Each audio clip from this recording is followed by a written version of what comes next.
আচ্ছা, যারা আমাদের আজকের এই গভীর বিশ্লেষণ শুনছেন, তাদের যদি বলি যে আমাদের পুরাণের সবচেয়ে পরিচিত যে ঘটনা, মানে ওই আইকনিক লক্ষণ রেখা, সেটার আসলে কোনো অস্তিত্বই নেই।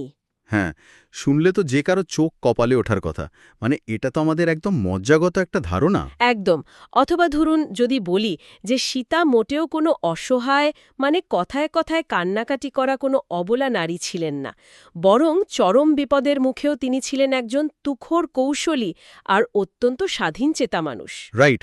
আসলে আমরা রামায়ণ সম্পর্কে যা যা জানি বলে দাবি করি বা বিশ্বাস করি, তার একটা বিশাল অংশ, মানে প্রায় পুরোটাই এসেছে অনেক পরের বিভিন্ন রূপান্তর থেকে, মূল টেক্সট থেকে নয়। আর আজকের এই গভীর বিশ্লেষণে আমরা ঠিক এই বিষয়টাতেই নজর দেব। আমাদের মূল উদ্দেশ্য হল আসল বাল্মীকি রামায়ণ আর আধুনিক টেলিভিশনে বা পপ কালচারে দেখানো ওই যে রূপকথার মতো রামায়ণ, এই দুটোর মধ্যে থাকা বিশাল পার্থক্যগুলো একটু খুঁটিয়ে দেখা। হ্যাঁ, আর আমাদের কাছে উৎস হিসাবে রয়েছে ডক্টর বিনীত আগরওয়ালের একটি অত্যন্ত তথ্যবহুল আলোচনার প্রতিলিপি, যেখান থেকে আমরা বুঝতে পারি আসল ঘটনাগুলো কতটা আলাদা ছিল। ঠিক, এই আলোচনার মূল লক্ষ্যই হল প্রাচীন গ্রন্থটির গভীরে লুকিয়ে থাকা চরিত্রগুলোর, মানে রাম বা সীতার আসল রূপ আবিষ্কার করা। একটু আগেই আমি ওই যে একটা কথা বলছিলাম না, ছোটবেলায় আমরা কানে কানে কথা ছড়ানোর যে খেলাটা খেলতাম। হ্যাঁ হ্যাঁ, ওই টেলিফোন গেম। একদম তাই। ইংরেজিতে যাকে বলে টেলিফোন গেম। একজন একটা কথা কানে কানে বলে, আর 10 জনের কান ঘুরে শেষ মানুষটার কাছে পৌঁছাতে পৌঁছাতে দেখা যায় আসল কথাটা পুরোপুরি পাল্টে একটা অদ্ভুত রূপ নিয়েছে। রামায়ণের ক্ষেত্রেও ঠিক এই জিনিসটাই ঘটেছে বলে মনে হয়। অত্যন্ত চমৎকার একটা উপমা দিয়েছেন আপনি। মানে এই টেলিফোন গেমের বিষয়টা এখানে অক্ষরে অক্ষরে সত্যি। কারণ বাল্মীকি রামায়ণ হলো একেবারে আসল গল্প, যাকে আসলে আদি কাব্য বা প্রথম কাব্য বলা হয়। রাইট। এরপর শত শত বছর ধরে এটি বিভিন্ন আঞ্চলিক ভাষায় অনুদিত হয়েছে, মানে স্থানীয় লোককথার সাথে মিশেছে। আর সবশেষে গত শতাব্দীর ওই ৮০-র দশকের যে টিভি সিরিয়ালগুলো, সেগুলো এসে পুরো আখ্যানের ওপর এমন একটা জাদুর প্রলেপ দিয়ে দিয়েছে যে হ্যাঁ, মানে মূল গল্পের যে একটা নিরেট বাস্তবসম্মত ভিত্তি ছিল, সেটাই পুরোপুরি হারিয়ে গেছে। একদম তাই, হারিয়ে গেছে। আচ্ছা, চলুন বিষয়টা একটু ধাপে ধাপে খুলে দেখা যাক। টেলিভিশনে আমরা তো দেখেছি রামায়ণের শুধু ম্যাজিক আর জাদুর ছড়াছড়ি, কিন্তু এই যে টিভি সিরিয়ালগুলো ভিজুয়াল ড্রামা তৈরি করতে গিয়ে মূল গল্পটিকে এতটা পরিবর্তন করে ফেলল, এর পেছনের মূল কারণটা আসলে কি বলে আপনার মনে হয়? এর কারণটা মূলত মাধ্যমের সীমাবদ্ধতা। মানে ধরুন, টেলিভিশন বা ভিজুয়াল মিডিয়ার তো একটা নির্দিষ্ট চাহিদা থাকে, তাই না? হ্যাঁ, তা তো বটেই। তাদের এমন একটা দৃশ্য তৈরি করতে হয় যা সাধারণ দর্শক খুব সহজে হজম করতে পারে। তাই সবকিছুকে খুব সরল বা ধরুন খুব বাইনারি করে ফেলতে হয়। এই হলো ভালো, এই হলো খারাপ। আর যে কোনো বড় ঘটনার পেছনে একটা চমক বা নাটকীয়তা থাকতে হয়। যেমন ধরুন সীতার ওই স্বয়ম্বরের দৃশ্যটি। টিভিতে আমরা কি দেখি? বিশাল এক রাজসভা, চারদিকে আলো ঝলমল করছে, অনেক রাজপুত্র আর মহারাজারা লাইন দিয়ে একে একে আসছেন, আর শিবের বিশাল ধনুক তোলার চেষ্টা করে। হ্যাঁ, চেষ্টা করে ব্যর্থ হয়ে ফিরে যাচ্ছেন। ঠিক এভাবেই তো আমাদের মনের মধ্যে দৃশ্যটা গেঁথে আছে। কিন্তু দাঁড়ান দাঁড়ান, আপনি কি বলতে চাইছেন এই যে রাজারা একে একে এসে ধনুক তোলার চেষ্টা করছিলেন, সেটা পুরোটাই সাজানো? এমন কিছুই কি ঘটেনি? এখানেই ডক্টর আগরওয়ালার বিশ্লেষণটা আমাদের চোখ খুলে দেয়। বাল্মীকি রামায়ণে এমন কোনো জমকালো, মানে ওই সাজানো স্বয়ম্বরের আসর বসেছিল বলে কোনো উল্লেখই নেই। তাই নাকি? তাহলে লাম সেখানে এলেন কিভাবে? আর ধনুকটাই বা ভাঙলেন কিভাবে? আসল ঘটনাটা ছিল অনেক বেশি রাজনৈতিক এবং থমথমে একটা পরিস্থিতি। রাজা জনক মূলত তার ঐশ্বরিক কন্যার জন্য একজন অত্যন্ত শক্তিশালী পাত্র খুঁজছিলেন। তিনি ঘোষণা করেছিলেন যে শিবের ধনু যে তুলতে পারবে তার সাথেই সীতার বিয়ে হবে। আচ্ছা। এই শর্ত শুনে বহু রাজপুত্র এবং রাজা আগেই মিথিলাতে এসে ওই ধনু তুলতে ব্যর্থ হন। কিন্তু টিভিতে যেমন দেখায় যে তারা শান্তভাবে মাথা নিচু করে ফিরে যান, বাস্তবে তারা তা যাননি। তাহলে কি করেছিলেন তারা? তারা এতটাই ক্ষুব্ধ এবং অপমানিত বোধ করেছিলেন যে তারা সবাই মিলে জোট বেঁধে একেবারে মিথিলা আক্রমণ করে বসেন। মাই গড! মানে রীতিমতো যুদ্ধ বেঁধে গিয়েছিল শুধু একটা ধনুক তুলতে না পারার কারণে? হ্যাঁ, একেবারে প্রায় ১ বছর ধরে সেই অবরোধ আর যুদ্ধ চলে মিথিলায়। রাজা জনক এক চরম রাজনৈতিক এবং সামরিক সংকটের মধ্যে দিয়ে যাচ্ছিলেন। আর ঠিক সেই সময় ঋষি বিশ্বামিত্র কোনো পূর্ব পরিকল্পনা ছাড়াই কিশোর রাম আর লক্ষণকে নিয়ে মিথিলায় উপস্থিত হন। মানে তারা জানতেনই না যে ওখানে ওরকম একটা অবস্থা চলছে। না, জানতেন না। রাজা জনক তখন তাদের কাছে ধনুকটি কেবল প্রদর্শন করেন মাত্র, আর রাম সম্পূর্ণ স্বতঃস্ফূর্তভাবেই সেটি তুলে ভেঙে ফেলেন। এখানে কোনো প্রতিযোগিতার আসর ছিল না, ছিল একটা চরম রাজনৈতিক অস্থিরতা, যার সমাধান রাম হুট করেই করে ফেলেন। এই ব্যাপারটা তো রীতিমতো মাথা ঘুরিয়ে দেবার মতো। টিভি শোগুলো তাহলে এই রাজনৈতিক সংকট আর ১ বছরের ওই বিশাল যুদ্ধ পুরোপুরি বাদ দিয়ে দিল শুধু একটা সহজ ভিজুয়াল ড্রামা তৈরি করার জন্য। একদম তাই। কিন্তু এই বিষয়টা আমাকে আর একটা দিকে ভাবাচ্ছে। মানে এই যে রাম মিথিলায় এসে এত বড় একটা কাণ্ড ঘটালেন, এটা কিন্তু হুট করে হয়নি। আমরা যদি রামের পুরো বনবাস এবং তার যাত্রার দিকে তাকাই, তবে দেখব এটি আধুনিক গল্প বলার যে একটা নির্দিষ্ট কাঠামো আছে, বিশেষ করে হিরোজ জার্নি বা নায়কের যাত্রার যে ধ্রুপদী কাঠামো, তার সাথে একেবারে হুবহু মিলে যায়। হ্যাঁ, আমরা যদি বৃহত্তর প্রেক্ষাপটের সাথে এটিকে মেলাই, তবে বিষয়টা আরও অনেক বেশি স্পষ্ট হবে। রাম প্রথম জীবনে ছিলেন অযোধ্যার অত্যন্ত সুরক্ষিত, বিলাসবহুল এবং সুন্দর এক পরিবেশে। সেখানে তার কোনো অভাব ছিল না, কোনো বিপদ ছিল না। মানে তিনি ছিলেন পুরোপুরি তার স্বস্তিদায়ক গণ্ডির ভেতরে, যাকে আমরা কমফর্ট জোন বলি। ঠিক। আর যে কোনো হিরোজ জার্নিতে একজন গুরু বা পথপ্রদর্শকের দরকার হয়, যিনি নায়ককে তার সেই আরামের জায়গা থেকে টেনে বের করে আনেন। আর ঠিক সেই জায়গাতেই তো ঋষি বিশ্বামিত্র আবির্ভূত হন, তাই না? ঠিক তাই। বিশ্বমিত্র এখানে একজন অনুঘটক বা ক্যাটালিস্ট হিসেবে কাজ করেন। তখন রামের বয়স ১৬ বছরেরও কম। সেই বয়সে বিশ্বামিত্র রামকে রাজপ্রাসাদ থেকে সরাসরি গভীর জঙ্গলে নিয়ে যান। উদ্দেশ্য, সেই সময়ের সন্ত্রাসীদের মোকাবেলা করা। সন্ত্রাসী বলতে এখানে কাদের কথা বলা হচ্ছে? সন্ত্রাসী বলতে বোঝানো হচ্ছে তারকা, মারিচ, সুবাহুর মতো রাক্ষসদের, যারা সাধারণ মানুষের ওপর অত্যাচার চালাত। বিশ্বামিত্র নিজে কিন্তু অত্যন্ত শক্তিশালী ঋষি ছিলেন। তিনি চাইলেই নিজের তপবল দিয়ে তাদের এক নিমেষে ধ্বংস করতে পারতেন, কিন্তু তিনি তা করেননি। তার মানে তিনি আসলে রামকে প্রস্তুত করতে চেয়েছিলেন। এটা আসলে রামের জন্য কোনো শাস্তিমূলক বনবাস ছিল না, বরং এটা ছিল রামের এক ধরনের, মানে বলতে পারি, প্রি ট্রেনিং পিরিয়ড বা বুট ক্যাম্প। একেবারে। এই যাত্রাতেই রাম তার আসল প্রশিক্ষণ লাভ করেন। তিনি বিশ্বামিত্রের কাছ থেকে বিভিন্ন দিব্যাস্ত্র বা ওই উন্নত মানের অস্ত্রশস্ত্রের ব্যবহার শেখেন। আর এখানে সবচেয়ে আকর্ষণীয় বিষয়টা হল, বিশ্বামিত্র তাকে বল ও অতিবল নামের দুটি প্রাচীন মন্ত্র বা কৌশল শিখিয়েছিলেন। হ্যাঁ, এই বল আর অতিবল মন্ত্রের কথা আমি শুনেছি। কিন্তু এদের কাজটা ঠিক কি ছিল? এগুলো কি কোনো জাদুকরি মন্ত্র, মানে যা উচ্চারণ করলেই রাম হঠাৎ করে সুপারম্যান হয়ে যেতেন? না, না। বিষয়টা জাদুর চেয়ে বরং প্রাচীন বিজ্ঞানের সাথে বেশি সম্পর্কিত। ডক্টর আগারওয়াল খুব সুন্দর করে ব্যাখ্যা করেছেন যে এই কৌশলগুলো এমন ছিল যা মানুষের স্নায়ুতন্ত্র এবং শরীরবৃত্তীয় প্রক্রিয়াকে সাময়িকভাবে নিয়ন্ত্রণ করতে পারত। মানে এক ধরনের বায়োলজিক্যাল কন্ট্রোল। হ্যাঁ, একদম।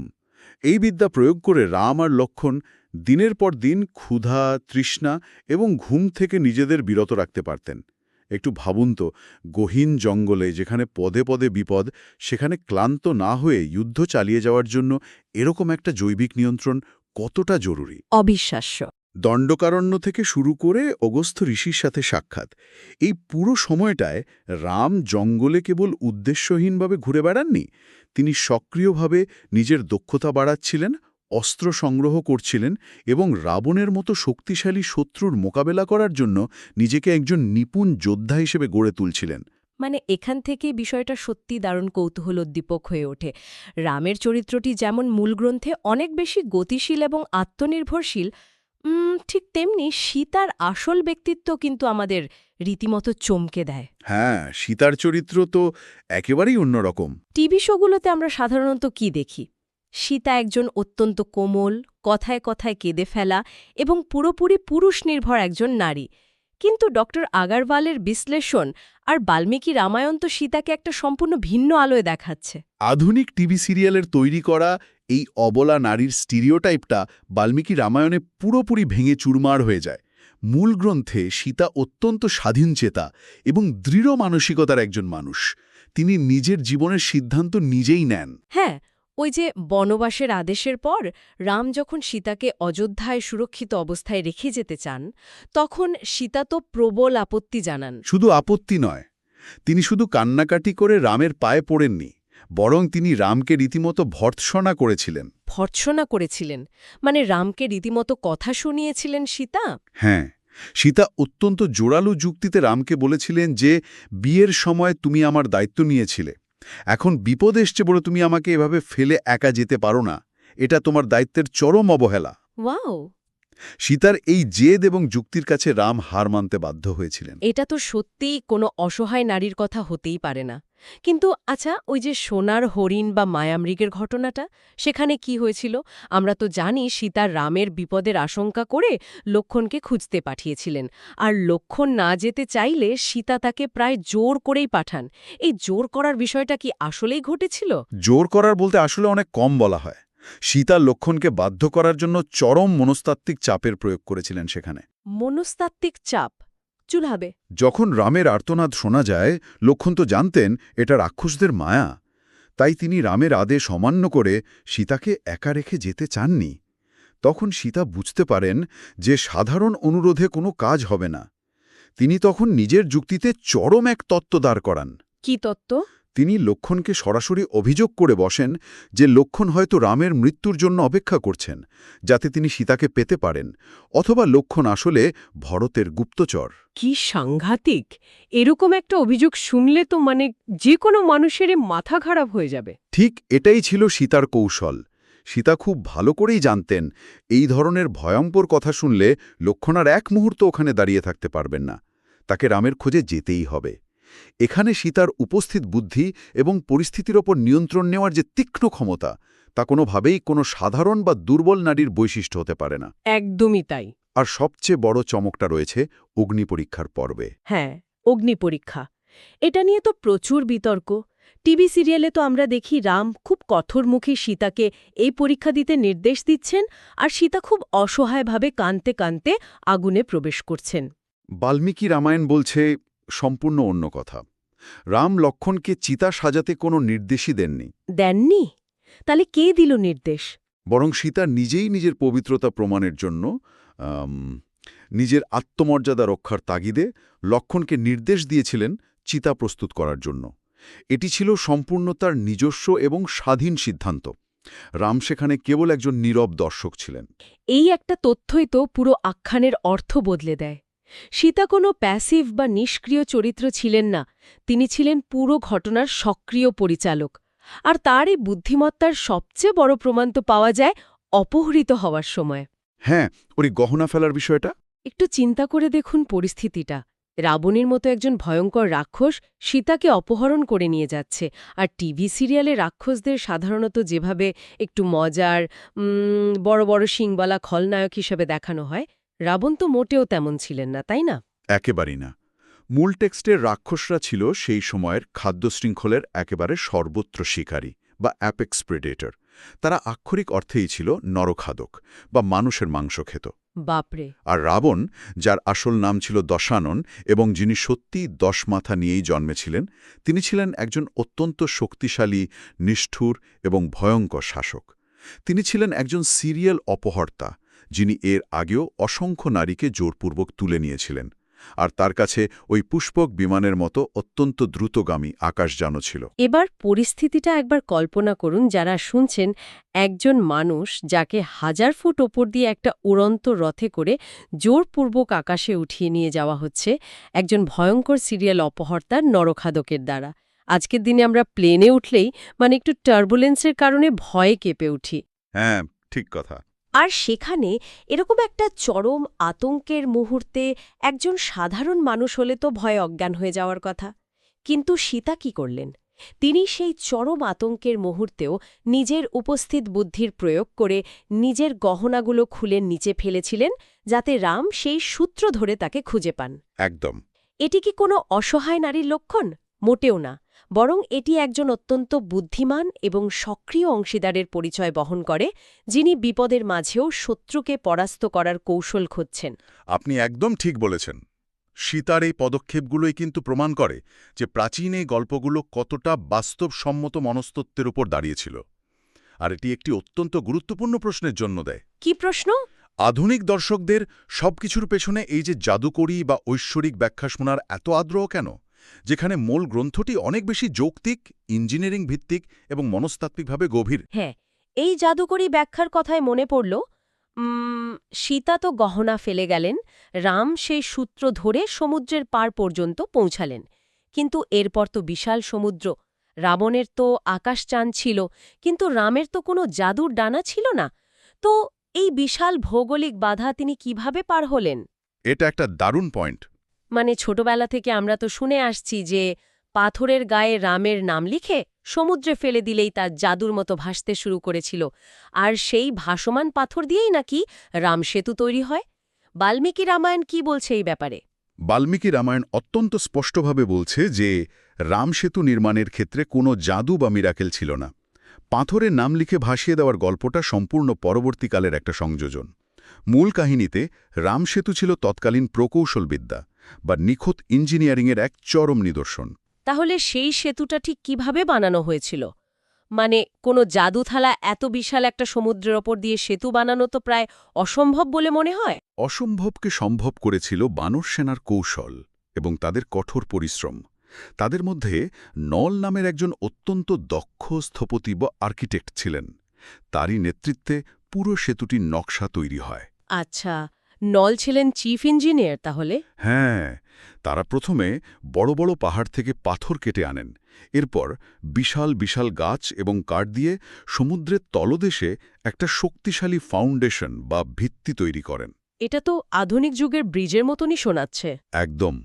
আধুনিক যুগে আমরা যেভাবে স্ক্যাফোল্ডিং বা ভাড়া বেঁধে বড় বড় ইমারত বা ব্রিজ তৈরি করি, ঠিক সেই একই পদ্ধতিতে ধাপে ধাপে কাঠ, পাথর এবং মাটির স্তর দিয়ে সেই সেতু নির্মাণ করা হয়েছিল।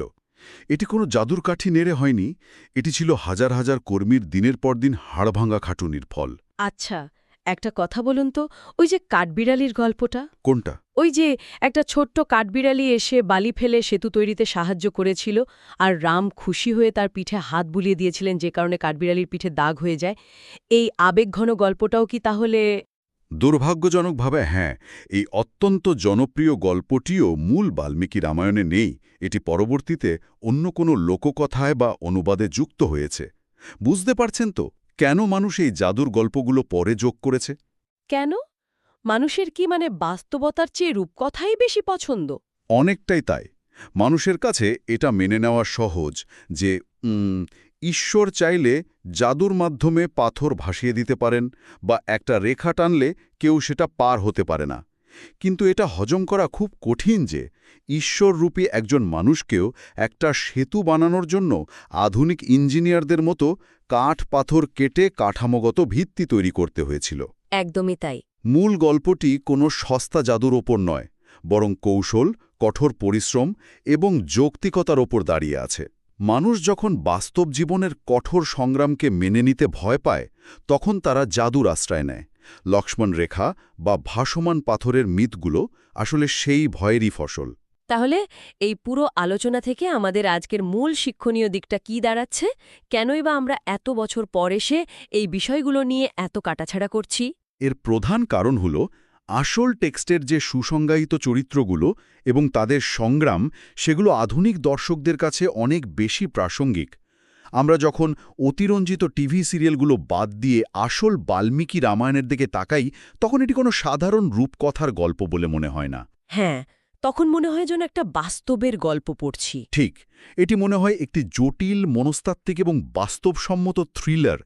রামের ধীরে ধীরে নিজেকে একজন যোদ্ধা হিসেবে গড়ে তোলা, চরম বিপদে সীতার স্বাধীন সত্তা ও উপস্থিত বুদ্ধি, কোনো জাদুঘরী শর্টকাট ছাড়া বিশাল ওই সেতু নির্মাণ, এ সবই আমাদের শেখায় যে প্রাচীনকালের মানুষও চরম সংকটের মুখে অত্যন্ত যৌক্তিক সিদ্ধান্ত নিতেন। রাইট। এখানকার নারীরা ছিলেন শক্তিশালী এবং এখানকার জয়গুলো কোনো জাদুর কাঠি নেড়ে আসেনি, বরং এসেছিল রণকৌশল, সাহস এবং অমানুষিক পরিশ্রমের মাধ্যমে।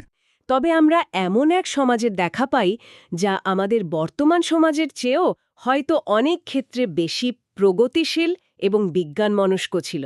হ্যাঁ, তা তো বলাই যেতে পারে। সেখানে নারীদের নিজস্ব জোরালো কণ্ঠস্বর ছিল।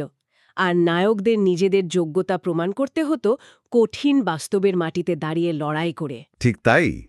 আর এই কারণেই বাল্মীকি রামায়ণের এই আদি এবং অকৃত্রিম রূপটি আজকের দিনে মানে এই ২১ শতকেও এতটা প্রাসঙ্গিক। এটি আমাদের বারবার স্মরণ করিয়ে দেয় যে মানুষের মনের জোর, বুদ্ধিমত্তা এবং কঠোর পরিশ্রমের কোনো জাদুকরী বিকল্প পৃথিবীতে নেই। বিদায় নেওয়ার আগে যারা এতক্ষণ ধরে আমাদের এই গভীর বিশ্লেষণ শুনলেন, তাদের সবার জন্য একটি ভাবনার বিষয় রেখে যেতে চাই। অবশ্যই। একটু ভেবে দেখুন তো, যদি রামায়ণের মতো একটি প্রাচীন মহাকাব্য আদতে এতটাই বাস্তবসম্মত, বিজ্ঞানভিত্তিক এবং শক্তিশালী নারী চরিত্রের অধিকারী হয়ে থাকে, তবে আমাদের অন্যান্য প্রাচীন ইতিহাস বা গ্রন্থগুলোকে নিয়ে আমরা অন্ধকারে বাস করছি না তো? আধুনিক পপ কালচার এবং টিভি সিরিয়ালগুলো ভিজুয়াল চমক দিতে গিয়ে কি আমাদের অতীতের বিজ্ঞানমনস্ক এবং প্রগতিশীল সমাজ ব্যবস্থাকে সস্তা রূপকথায় পরিণত করেছে? আর এর ফলে আমরা কি আমাদের নিজেদের আসল ইতিহাস এবং গৌরব থেকেই বঞ্চিত হচ্ছি না? এই প্রশ্নটা আপনাদের সবার কাছে রইল। বিষয়টা নিয়ে একটু গভীরভাবে ভেবে দেখার আমন্ত্রণ জানাচ্ছি। আজকের মতো আমাদের এই গভীর বিশ্লেষণ আমরা এখানেই শেষ করছি।